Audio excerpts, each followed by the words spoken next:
8 పోయి 9 రమారమి 8 సంవత్సరాలు అయ్యి 9వ సంవత్సరంలో అడుగు పెడుతున్న సందర్భంలో దేవుడు తన మహాకృపను బట్టి వాళ్ళని దేవుడు సహాయం చేశాడు అన్ని విషయాల్లో కూడా. కనుక ఈ సమయంలో మరి జాను వచ్చి మరి సాక్ష్యం చెప్పవలసిందిగా, ప్రభు మీ జీవితంలో చేసిన మేలుడు బట్టి సాక్ష్యం చెప్పవలసిందిగా ప్రభు పేరిట మనం చేస్తున్నాం. అలాగే ఎఫ్సిబా అనబడే లక్ష్మి కూడా మరి ముందుకు రావాలి, అక్కడ కూర్చోవాలి. తర్వాత మీరు కూడా సాక్ష్యం చెప్పవలసి ఉన్నది. ఈ సమయంలో మరి జాను మరి కొద్ది నిమిషాలు దేవుడు తన జీవితంలో చేసిన సాక్ష్యాన్ని పంచుకుంటుండగా మనం విందాం. తర్వాత కీర్తన పాడి తర్వాత ఎఫ్సిబా కూడా మరి కొన్ని నిమిషాలు తన సాక్ష్యం పంచుకోవలసిందిగా ప్రభు పేరిట మనం చేస్తున్నాం. హల్లెలూయా. ఓకే, హల్లెలూయా. దేవుడికి నా వందనాలు, తర్వాత సేవకులకి విశ్వాసులకి నా వందనాలు. మరి నా సాక్ష్యం ఏంటంటే, నేను చిన్నప్పటి నుండి కూడా క్రిస్టియనే. ఆల్రెడీ సండే స్కూల్కి కూడా వెళ్ళేవాడిని. కానీ ఇక్కడ ఏంటంటే, నేను కొన్నిసార్లు చిన్నప్పుడల్లా బాగా చర్చి దగ్గర ఉండేవాడిని. కానీ నాకు మ్యారేజ్ అయిన తర్వాత కొద్దిగా ఇబ్బంది ఎదుర్కోవాల్సి వచ్చింది. అప్పటి వరకు నాకు ఇది లేదు. కానీ ఈ ఊర్లో కానీ నా ఇంటి దగ్గర కానీ నేను ఎవరికి చెప్పలేదు. అంతే, నా అత్త వరకు నాకే తెలుసు. నాకు ప్రాణాపాయం అపాయాలు ఎక్కువసారి వచ్చాయి నాకు. ఎందువల్లంటే, నేను ఒకసారి రాత్రి 12 గంటలప్పుడు మీకు అంటే ఆర్సీవీ దగ్గర వప్పింగ్ ఉంది కదా, వప్పింగ్ దగ్గర 5 ఒకే ఫ్యామిలీకి చెందిన వాళ్ళము ఒకేసారి ఆ గడ్డలో పడిపోయాం. అప్పుడు మొత్తం బండల్లో మీదకి ఇదైపోయింది. కింద నేనే ఉండిపోయాను. కింద వాటర్లో ఉన్నాను. కానీ దేవుడు ఆవేళ కూడా నాకు రక్షించాడు. ఆ విషయం నా ఊర్లో కాదు కదా, నా ఇంటి దగ్గర కూడా తెలియదు ఎవరికి. ఓన్లీ నా అత్త వరకు మాత్రమే తెలుసు. మళ్ళీ అదే ఆటోతోటి మా బామ్మది పెళ్ళి రేపనగా ఆ మరుసటి రోజు చింతవలస దగ్గర యాక్సిడెంట్ అయ్యింది. అప్పుడు కూడా నేనే కింద ఉన్నాను. కానీ దేవుడి దేవాలు ఆవేళ కూడా ఎట్ అవ్వలేదు. అది కూడా నా ఈ ఊర్లో తెలియదు, నా ఇంటి దగ్గర కూడా తెలియదు. తర్వాత వైజాగ్లో కూడా మొన్న రీసెంట్గా అంటే మ్యారేజ్ అయిన తర్వాతే మా భార్య అలా అన్నయ్య దగ్గర పనికి వెళ్ళాను. వెళ్ళేటప్పుడు కూడాను అక్కడ స్లాబ్ ఆటోమేటిక్గా అది సెంటర్కి తీయగానే పడిపోయింది. అది పోర్ట్కు ఆడు రాడ్లు ఎక్కి వేయలేదు. అదేమిటంటే అది లిఫ్ట్ పోర్ట్కి అది. అయితే అది నేను అన్ని నీటికి చేసిన తర్వాత లాస్ట్ ఫైనల్లో అది వచ్చి గుద్దీసింది. కానీ అప్పుడు నేను బయట పడిపోను, కానీ నాకు కూడా ఏం అవ్వలేదు. ఇలా చాలా యాక్సిడెంట్లో అయితే ఇదయ్యింది. దేవుడు నాకు బాగా ఇచ్చేసాడు. మరి నా గురించి మీరు అందరూ ప్రార్థన చేయాలి. నెక్స్ట్ ఏంటంటే, మళ్ళీ దేవుడి సన్నిధిలో ఎక్కువగా ఉండాలనేసి అంటే ఈ మధ్యనే మళ్ళీ ప్రార్థనలో కూడా ఎక్కువ ఉంటున్నాను. తొలైతే మరి సేవకులకు కూడాను సపోర్ట్ చేసి సేవకులకు కూడాను అన్ని ఇచ్చేసిన రోజులు కూడా ఉన్నాయి. కానీ ఇప్పుడే కొద్దిగా తప్పిపోయినట్టు ఇదైపోయాను. నా గురించి కూడా అందరూ ప్రార్థన చేయాలి. మరి నా గురించి అయితే మరి రాహేలమ్మ గారు చాలా ఇబ్బంది పడ్డారు. నేను కూడా ఇబ్బంది చాలా పెట్టాను. అయితే మరి అమ్మగారు మరి ఈవేళ సాయంత్రం కూడాను ప్రార్థన పెట్టడానికి కూడా చాలా గలిబిలి పెట్టడం జరిగింది. మరి మధ్యాహ్నం వరకు అయ్యా అమ్మ మరి మా విశ్వాసులు కూడాను మరి 10 నుండి 1 గంట వరకు నాతో చాలా ఇబ్బంది పడ్డారు. ఎందువల్లంటే బహిరంగంగా మనము ఒక మీటింగ్ పెడతామంటే సాతాను ఒప్పుకోడు. కాబట్టి అది నా ద్వారా కొద్దిగా ఇబ్బంది జరిగింది. మరి అది కూడాను అమ్మగారు చాలా నా గురించి చాలా ఇబ్బంది పడ్డారు. మరి ప్రార్థన చేశారు ఎలాగైనా ఇది అవ్వాలనేసి. మరి నా గురించి అందరూ ప్రార్థన చేయండి, మా కుటుంబం గురించి కూడాను. నెక్స్ట్ ఏంటంటే, నాకు 8 సంవత్సరాల బోసు అవుతుంది. అదే గర్భ ఫలం గురించి వాటి గురించి అమ్మగారు కూడా ప్రార్థన చేస్తున్నారు. వాటి గురించి మీరు కూడా అంటే అన్ని దగ్గర నేను కూడా అంటే దేవుడికి అంటే వీళ్ళకి ఇది లేరు కదా అనేసి దేవుడు మీ దేవుడు ఇలాగ ఉన్నాడు ఇది ఎవరా అనేసి అందరూ అనుకోకుండా నాకు కూడా అలాగే జరగకూడదు అనేసి ఆ గర్భఫలం గురించి కూడాను అందరూ ప్రార్థన చేయాలనేసి నేను ప్రార్థన చేయమని అంటున్నాను. దేవుడి సన్న సాక్ష్యం దీవించి.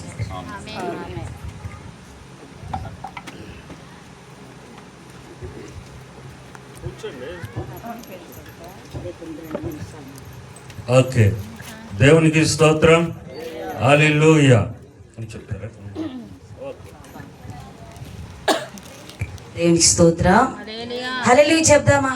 ఇప్పుడు సాక్ష్యం విన్నాం కదా, ఎంత మహిమపరచాలి దేవునికి. వ్యసనంలో ఉన్న బిడ్డ ఈరోజు విడుదల పొంది, కొన్ని దురాత్మ శక్తులతో పీడింపబడుతున్న బిడ్డ ఈ రోజు విడుదల పొంది ఇక్కడ నిలబడి సాక్ష్యం చెప్పాడంటే మనం ఎంత మహిమపరచాలి చెప్పండి. ఏమిచ్చి రుణం దేవుని తీర్చగలమా? ఏమిచ్చి రుణం దేవుని తీర్చలేము. కానీ ఆ బిడ్డ చాలా బలహీనమండి, చాలా బలహీనము.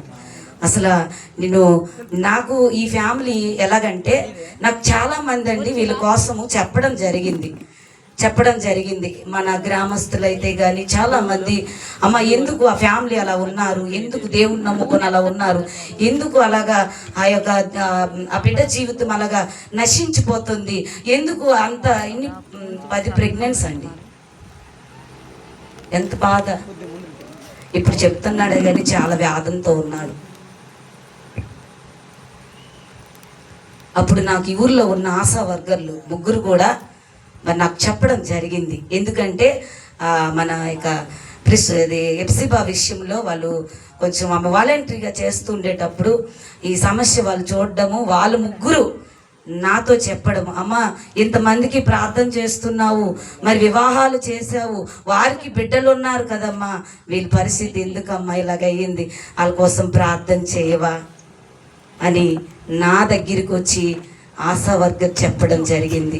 సరేనమ్మా ప్రార్థన చేస్తానంటే, ఒకరోజు ఆ బిడ్డ నిజంగా మీ దగ్గర చెప్తూ ఉన్నాను, ఫ్యాన్కి చీర కట్టి మరి చనిపోతానని ఆ రోజు నా దగ్గరికి రాకపోతే నాతో చెప్పిన మాట, వాళ్ళు కానీ నాకు చెప్పకపోతే నేను ఫ్యాన్కి అది కట్టేసి ఉన్నాను, నా మనసు అలా అయిపోయింది అమ్మా అని చెప్పింది. లేదమ్మా, దేవుడు మిమ్మల్ని ప్రేమిస్తూ ఉన్నాడు, మీరే తెలుసుకోవట్లేదు, ఏం కాదు, దేవుడు ఖచ్చితంగా బిడ్డకి విడుదలిస్తాడు అని నేను చెప్పడం జరిగింది. అప్పటి నుంచి వాలంటరీ చేస్తునేటప్పుడు మరి మందిరానికి రావడం జరిగింది. మరి ఆ నైట్ 11 గంటలకి నేను వీళ్ళ ఇంటికి రావడం జరిగింది. ఎందుకంటే మరి ఆ యొక్క కుమారుడు బాగా బలహీనమైపోయి మంచం కోలు కూడా ఇరిసేంత పరిస్థితిలో ఉంటే రాత్రి 10 గంటలకి నేను ఇక్కడికి రావడం జరిగింది. 11 నుంచి 3 వరకు, వేకుజాన్ 3 వరకు నేను వీళ్ళ ఇంట్లో ఉండడం జరిగింది. గొప్ప విడుదల దేవుడిచ్చాడు. ఉదయం కూడా వాళ్ళ అత్త, వాళ్ళ మామగారు 10 మంది ఆటోతో వచ్చారు, వాళ్ళ సేవకులు కూడా వచ్చారు. ఈ పరిస్థితి వాళ్ళు కూడా చూశారు, వారు కూడా వీరి కొరకు ప్రార్థన చేయడం జరిగింది. దేవునికి స్తోత్రం. మరి ఒకే రోజు డిసెంబర్లో 2023లో మరి విడుదల పొందిన తర్వాత బాగోదనుకొని ఒక్కరోజే డిసెంబర్ 1 రోజు అడుగు పెట్టాడు మందిరంలో. అక్కడి నుంచి మరి రాలేదు, మరి రానియలేదు దుష్టుడు. మరలా ఈ 1వ నెల 1వ తారీఖున మరి ఫస్ట్ వారంలో ప్రభు ఆ బిడ్డను తీసుకొచ్చాడు. దేవుని స్తోత్రం, హల్లెలూయా. ఆ బిడ్డ ద్వారా వీళ్ళు గృహంకి వచ్చి ప్రార్థన చేయడం జరిగేది. నేను అనుకునేదాన్ని, అయ్యా ప్రభువా, వాళ్ళు ఇన్ని సంవత్సరాలు నమ్ముకొని ఎందుకు ప్రభు ఇలా ఉంటున్నారు, నీకు ఎందుకు లోబడలేకపోతున్నారని నేను ఎంతగానో మరి ప్రార్థన, నా బిడ్డలు కూడా, ఆత్మీయ బిడ్డలు కూడా, మరి ఊళ్ళో ఉన్న అక్కుల వీళ్ళు కూడా వాళ్ళలాగే ఉండాలని ఆశతో ప్రార్థన చేసేవారు. తనకి ఎప్పుడైతే ఆ బలహీనత, ఆ దెయ్యపు శక్తి వచ్చినప్పుడు బిడ్డలు ప్రార్థించగానే వచ్చేవారు. ఈరోజు కూడా అండి 2 వరకు అండి, 2 వరకు. కానీ చూడండి ఈరోజు ప్రార్థన ఎంత గొప్పది, చప్పట్లు కొట్టండి, ఎంత గొప్పది. ఈరోజు ఆ బిడ్డ ద్వారానే అంత పని చేయించేశాడు. దేవుని స్తోత్రం. ఆ బిడ్డ ద్వారానే చేయించాడు. అంత బలహీనముగా ఈరోజు ఉన్నప్పటికీ దేవుడు ఆ బిడ్డని బలపరిచాడు. దేవుని స్తోత్రం.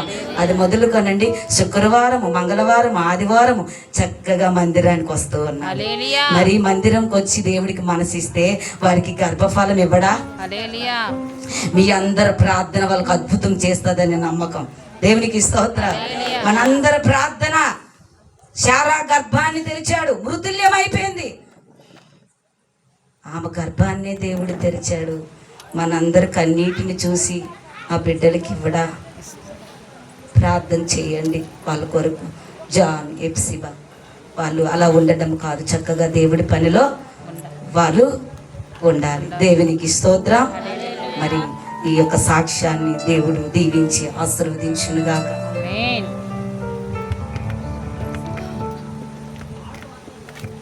దేవునికి స్తోత్రం. హల్లెలూయా. ఇంతవరకు దేవుడు తన కృపలో దాచాడు. ఇక మీదటి కూడా యెహోషువతో దేవుడు మాట్లాడుతున్న మాట, యెహోషువ గ్రంథంలో ప్రభు మాట్లాడుతున్న మాట ఏంటంటే, ఆయన 1వ అధ్యాయం 6వ వచనం అంటాడు, నిన్ను విడవను, నిన్ను ఎడబాయను, నిభ్రమ కలిగి ధైర్యముగా ఉండుము. దేవుడు విడిచిపెట్టేవాడు కాదు. దేవుడు విడిచిపెట్టేవాడు కాదు. మనుషులైతే కొంతవరకే చేయి పట్టుకుంటారు, కానీ దేవుడైతే అంతము వరకు కూడా ఆయన చేయి పట్టుకొని నీ జీవితాన్ని, కుటుంబాన్ని నడిపిస్తాడు. అది నువ్వు విశ్వసించి నమ్మితే దేవుడు గొప్ప కార్యము చేస్తాడు. దేవునికి స్తోత్రం. హల్లెలూయా. అలాగే మా సహోదరి హెప్సిబా వచ్చి కీర్తన పాడిన తర్వాత మళ్ళీ హెప్సిబా ఆమె పేరు కూడా లక్ష్మి అండ్ హెప్సిబా, మరి ఆమె కూడా మరికొన్ని నిమిషాలు సాక్ష్యం చెప్పవలసిందిగా ప్రభు పేరిట మనం చేస్తున్నాం.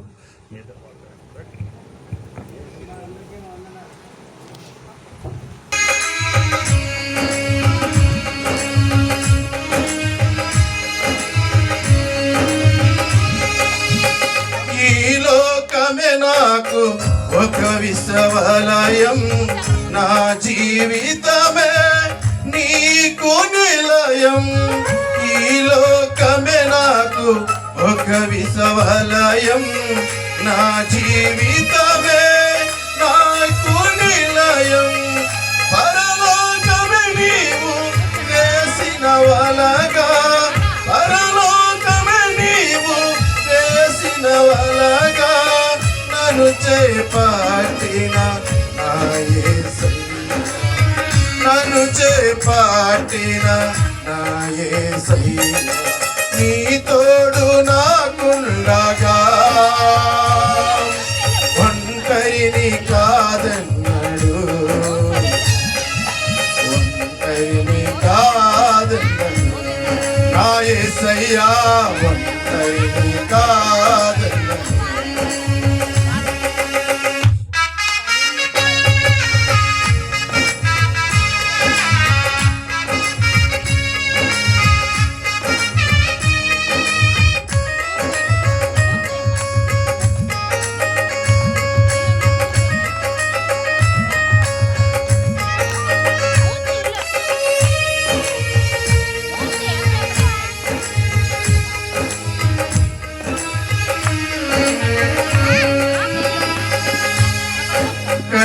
కన్నీటిలోయలో లేయాను చూచి కన్నీరు తుడిచిన కనికర దేవా,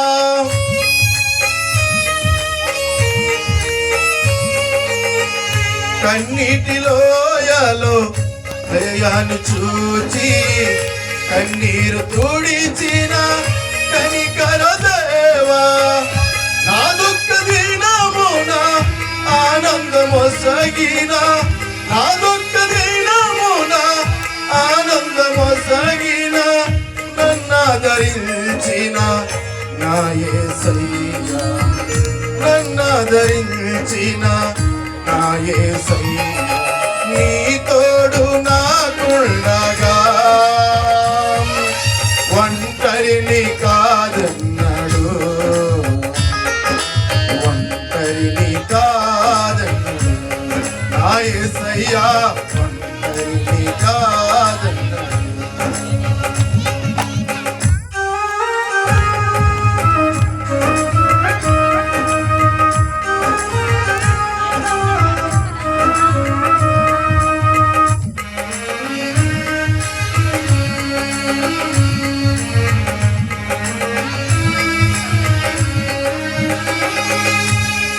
యేసేపు నాకు తోడై ఉన్నావు, గిద్యోనుకు నీవు తోడై ఉన్నావు,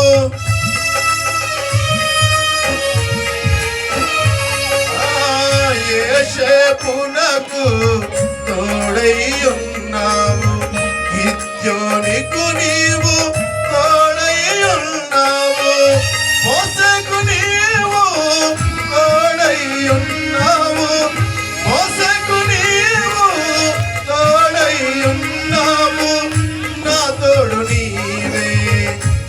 యేసయ్యా నా తోడు నీవే నా యేసయ్యా నీ తోడు నాకుండగా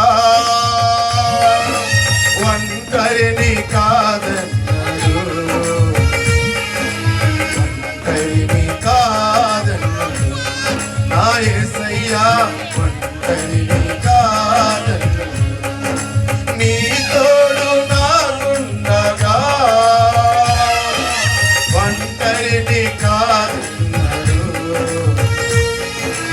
ఒంటరిని కాదన్నాడు నా యేసయ్యా ఒంటరిని కాదన్నాడు దేవుని స్తోత్రం హల్లెలూయా హల్లెలూయా హల్లెలూయా. ఎఫ్సిబా ఈ కుటుంబ యజమానురాలు ఎఫ్సిబా వచ్చి కొన్ని నిమిషాలు సాక్ష్యం చెప్పవలసిందిగా మనం చేస్తున్నాం. తర్వాత సహోదరి షారూన్ పాట పాడిన తర్వాత మనం ఆరాధనలోకి వెళ్ళిపోతాం.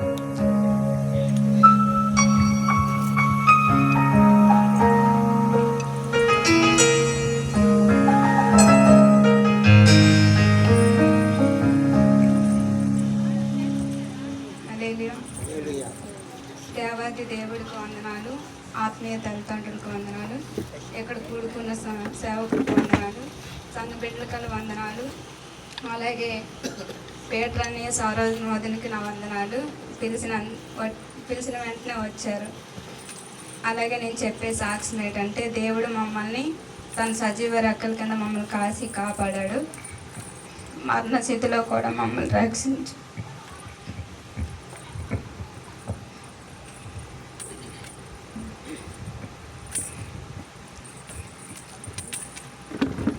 నాకు ఎప్పుడు దేవుడు మమ్మల్ని రక్షించాడు. అలాగే నాకు 10 ప్రెగ్నెన్సీలు పోయాయి. నేను రెయిన్బో హాస్పిటల్లో కామలోకి వెళ్ళిపోయాను.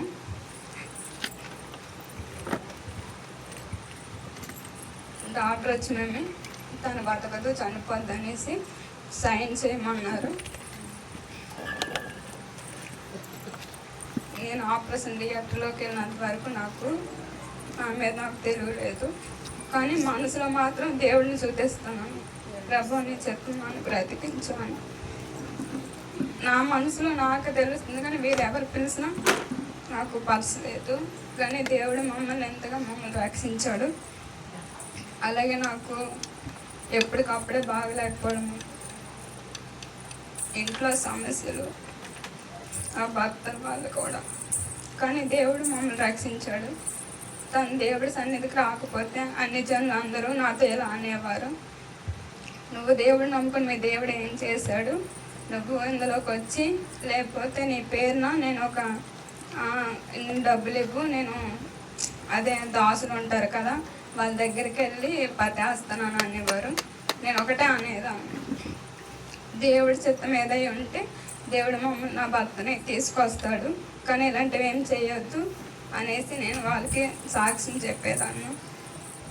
కానీ దేవుడు మమ్మల్ని ఎంత బలపరిచాడు. చాలామంది అదే క్రైస్తవులు ఉండేవారు, అదే దేవుడు వాక్యం అందుకు ప్రభు అనేవారు ఎవరు పరలోక రాజ్యం చేరు. ఇక్కడ చాలామంది క్రైస్తవులకు నేను చూశాను, ఏదో చర్చికి వెళ్ళామా వచ్చామా అనేసి ఉంటారు, కానీ వాళ్ళు ఏది బలపరచలేదు. నేను చిన్నప్పటి నుండి క్రిస్టియన్. ఇక్కడికి వచ్చాక తను నా పెళ్ళయ్యాక తను ఒక 10 రోజులు ఇలా వచ్చేవారు, తర్వాత చర్చికి వచ్చేవాడు కాదు. రాకపోయేసరికి నేను ఒక్కదాన్నే వెళ్ళేదాన్ని, కానీ నాకు మనశ్శాంతి ఉండేది కాదు. ఇంట్లో గలిబిల్లు సమస్యలు కట్టుకోవడం చేసేవాళ్ళము. నాకు లేనిపోని పేరే పనులు వచ్చేవి చనిపోవాలని.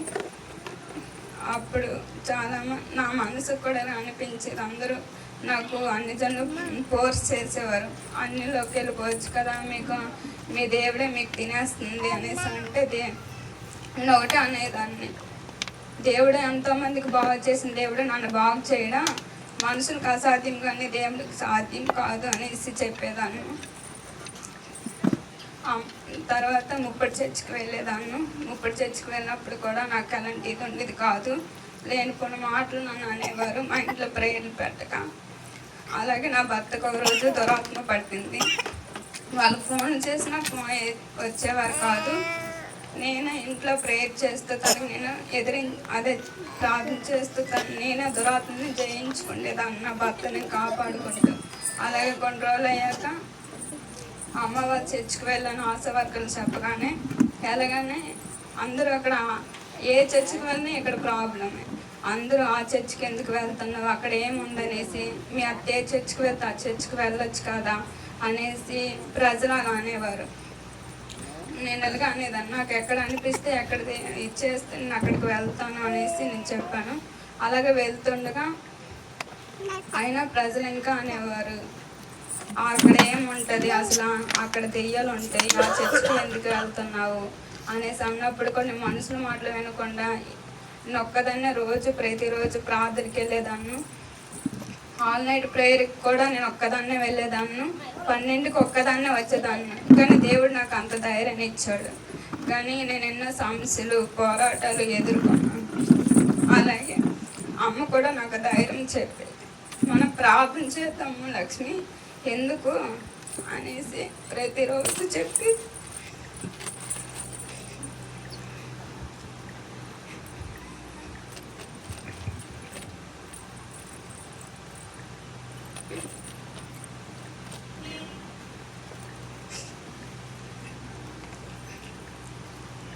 నేను అమ్మకు ఒకటే అనేదాన్ని, అమ్మ నేను ఇక్కడ ఉండను, నేను వెళ్ళిపోతాను అంటే అమ్మ నాకు చాలా ధైర్యం ఇచ్చింది.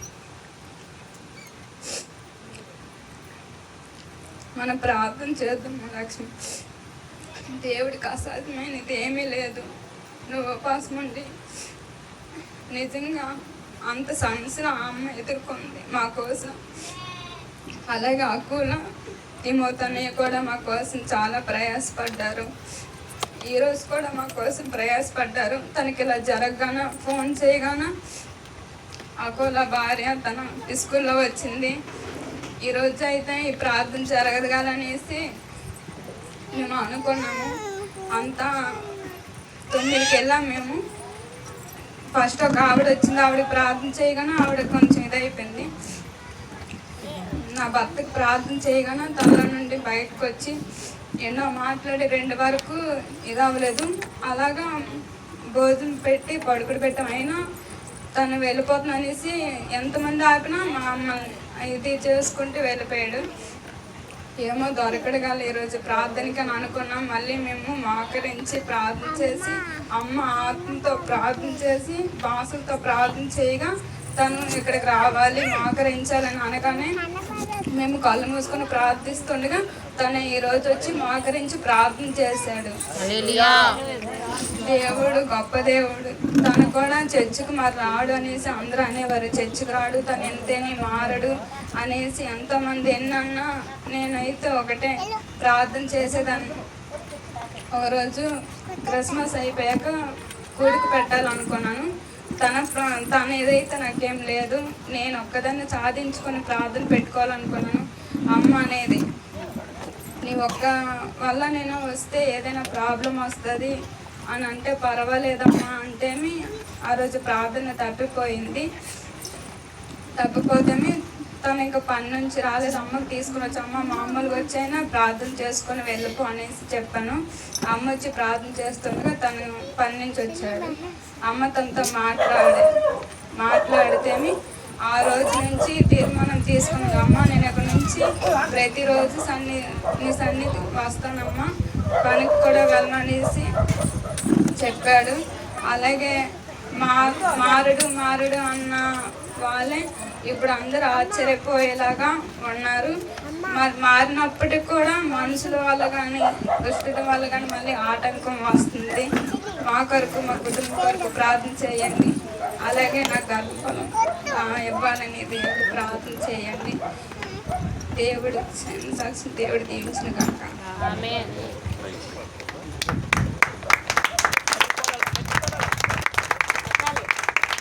దేవునికి మహిమ.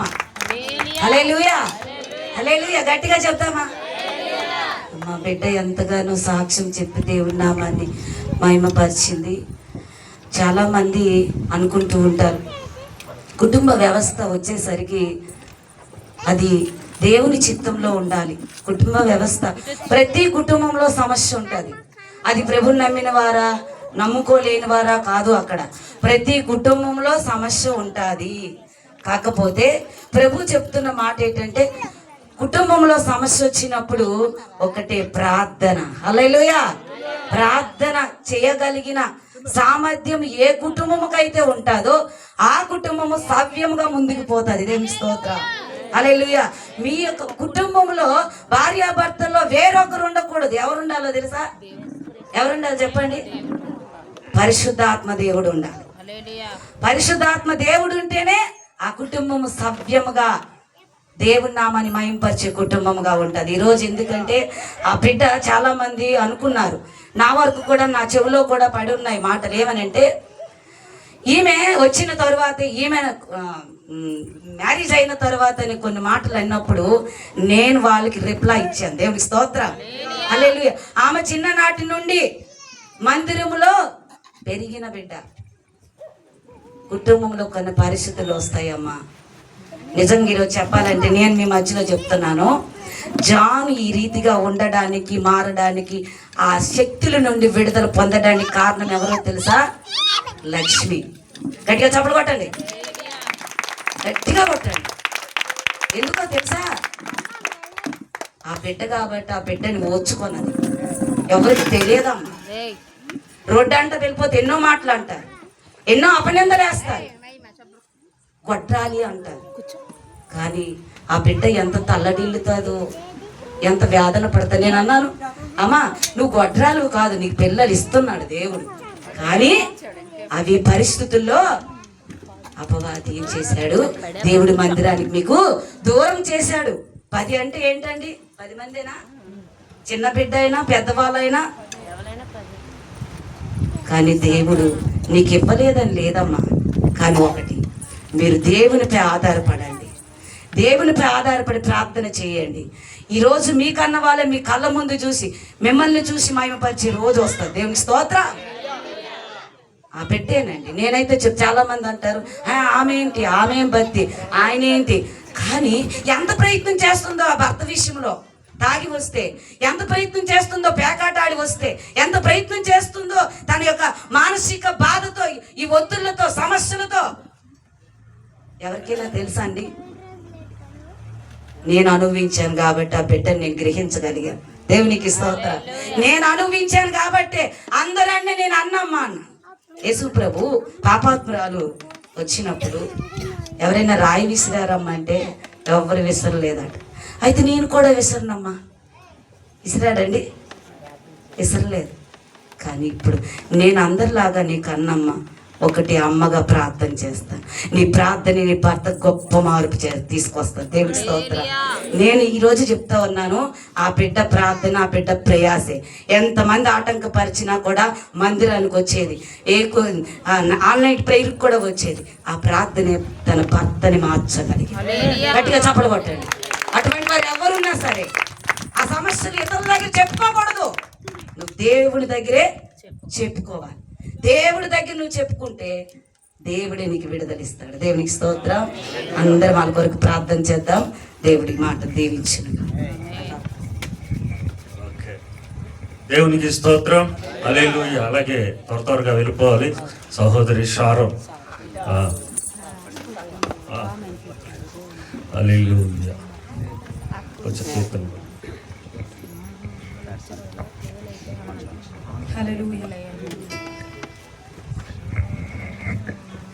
జగములనేలే పరిపాలక, జగతికి నీవే ఆధారమా, ఆత్మతో మనసుతో స్తోత్ర